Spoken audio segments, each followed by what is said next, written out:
menuju ke tindakan, sebaiknya bidan melakukan persetujuan. Yang pertama yaitu sapa pasien dan keluarga, perkenalkan bahwa Anda adalah petugas yang akan melakukan tindakan medik. Yang kedua, jelaskan tentang diagnosis dan menata laksanaan pada retensio plasenta. Ketiga, jelaskan bahwa setiap tindakan medik mengandung risiko yang telah diduga sebelumnya maupun tidak. Yang keempat, pastikan bahwa pasien dan keluarga telah mengerti dan jelas tentang penjelasan tersebut. Yang kelima, beri kesempatan pada keluarga untuk bertanya dan mendapat penjelasan ulang. Yang keenam, setelah pasien dan keluarga mengerti dan memberi persetujuan, minta persetujuan secara tertulis. Selanjutnya, saya akan memberikan contoh bagaimana cara melakukan persetujuan tindakan kepada pasien. Assalamualaikum Bu, perkenalkan saya Bidan Indah. Di sini saya yang akan bertugas untuk melakukan tindakan medik dikarenakan Ibu tidak mengalami kontraksi.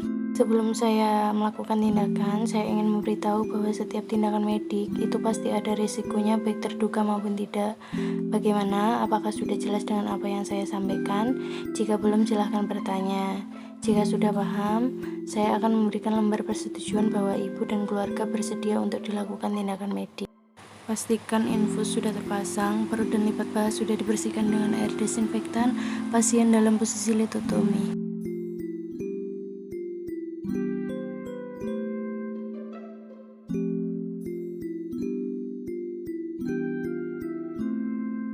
Langkah selanjutnya yaitu persiapan penolong. Yang pertama, memakai APD lengkap mulai dari topi, masker, celemek, dan kacamata. Selanjutnya cuci tangan, pakai handskun panjang dan didobel dengan menggunakan handskun yang kecil.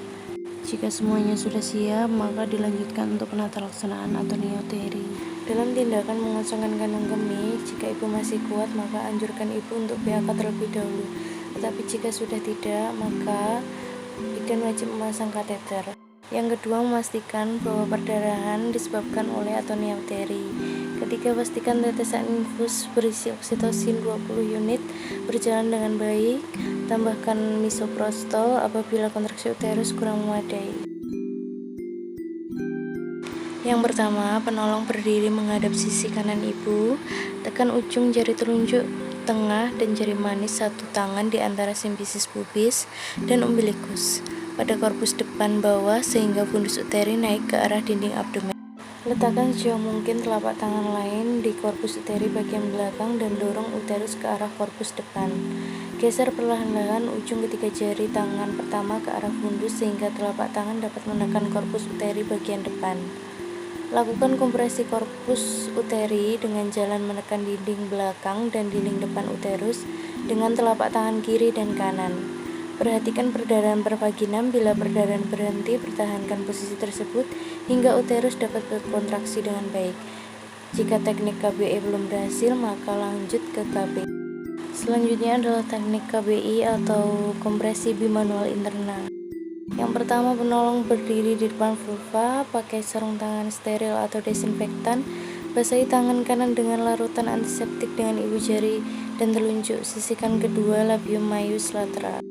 Masukkan tangan lain secara obstetrik melalui introitus ke dalam lumen vagina. Ubah tangan obstetrik menjadi kepalan. Letakkan telapak tangan luar pada dinding perut dan upayakan untuk mencakup bagian belakang korpus uteri seluas atau sebanyak mungkin.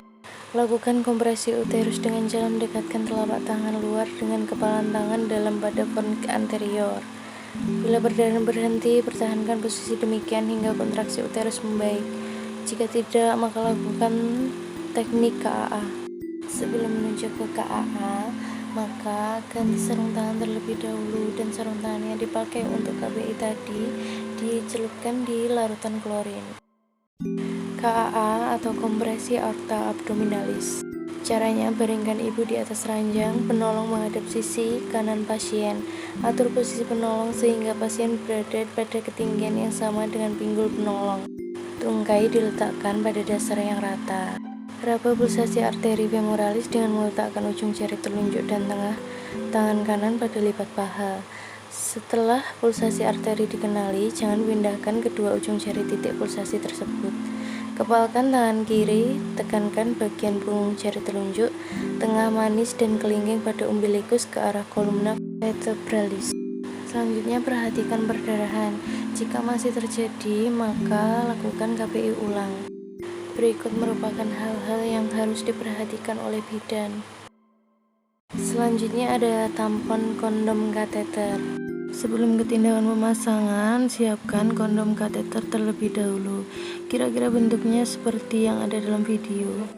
Pasang spekulum untuk menampilkan serviks. Masukkan kateter hingga mencapai fundus. Hal ini harus diperhatikan karena kateter harus tetap dalam keadaan steril.